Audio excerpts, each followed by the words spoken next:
presidente, senhores desembargadores, senhores advogados, senhores servidores desta casa, demais presentes nessa sessão. O Ministério Público Eleitoral ratifica o parecer constante dos autos, destacando alguns pontos que eu peço venha para ler aos senhores.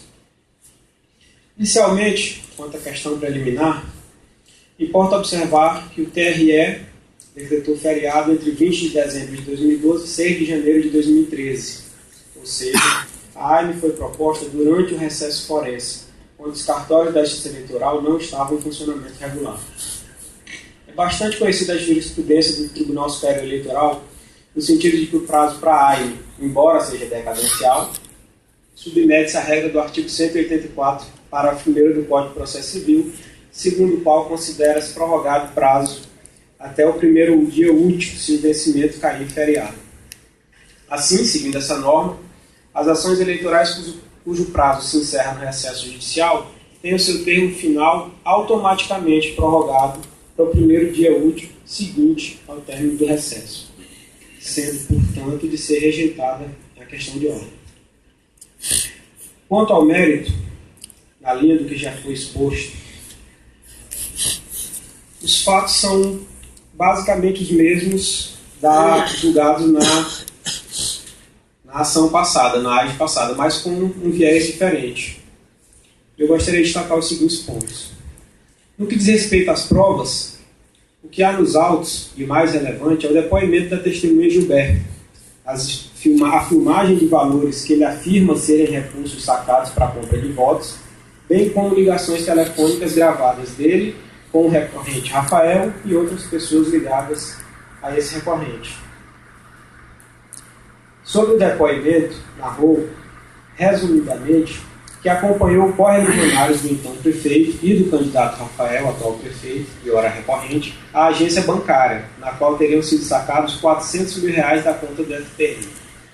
Narra também situação em que presenciou a distribuição de parte desses recursos a diversos eleitores, que cita nominalmente.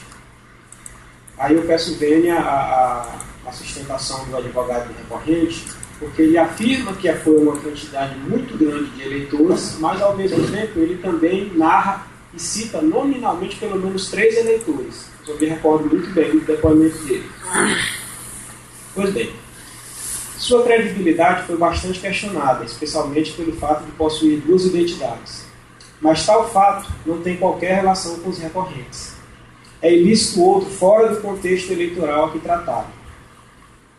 Tais elementos foram só pesados pelo juízo de primeiro grau, ao valorar o depoimento dessa testemunha, coerente com os demais elementos dos autos. Da mesma forma, sobre a questão levantada de flagrante preparado, nós não vislumbramos essa questão nos autos. Obviamente, isso pode ser uma divergência de interpretação. Não, mas pode ser divergência de interpretação, excelência. O que foi...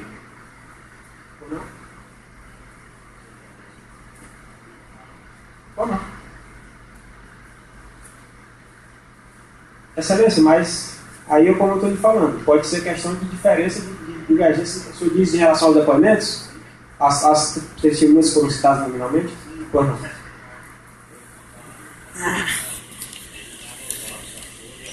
Não, mas aí, excelência, é que eu digo a questão de interpretação. Ele foi arrolado como...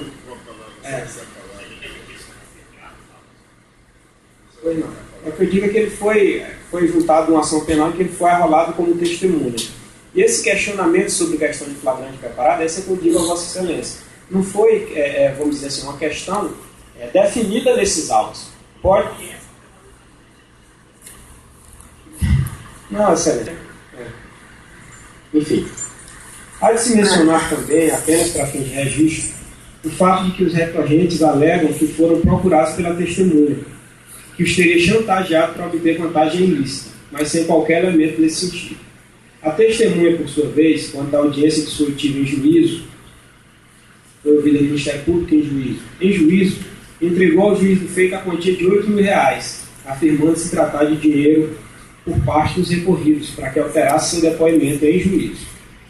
Há registro também nos autos de que a testemunha acabou por ingressar em programa de proteção, em razão de ter sido vítima de tentativa de homicídio após a instalação dessas ações eleitorais. Mas eu insisto que são questões paralelas. E ao lado dessas questões, o que se tem é a importância do depoimento da testemunha no detalhamento com que narrou os fatos, bem como sua parcial confirmação pelo vídeo e áudios. De fato, essa confirmação foi apenas parcial, mas também não seria de se exigir que rigorosamente todos os fatos narrados pela testemunha tivessem uma correspondência documental. O relato da testemunha tem valor, pois feito em primeira mão, como pessoa que presenciou e participou de algum dos fatos narrados. A testemunha afirma que era integrante do grupo político do então prefeito Nenê Mourão, que é corroborado pela forma como se dão as ligações telefônicas. Que os R$400 mil teriam sido sacados do FPM, por exemplo, não houve confirmação. Mas a testemunha narrou que essa informação lhe foi repassada por terceiro, chamado Adarias, não que teria visto tal saque ser do SPM. Portanto, a parte do depoimento a ser levado em consideração são os relatos mais importantes, de fato presenciados e vivenciados pela testemunha. Sobre as gravações telefônicas realizadas, sendo a testemunha um dos interlocutores, por isso são válidos como prova, conforme o entendimento consolidado do Supremo Tribunal Federal. Ainda, conforme registrou a sentença, não houve no processo negativa do conteúdo dos diálogos ou da identidade das partes nele envolvidas. Nessas gravações há diálogos com o funcionário da prefeitura, com o filho do ex-prefeito de Buriti e também com o recorrente Rafael, atual prefeito.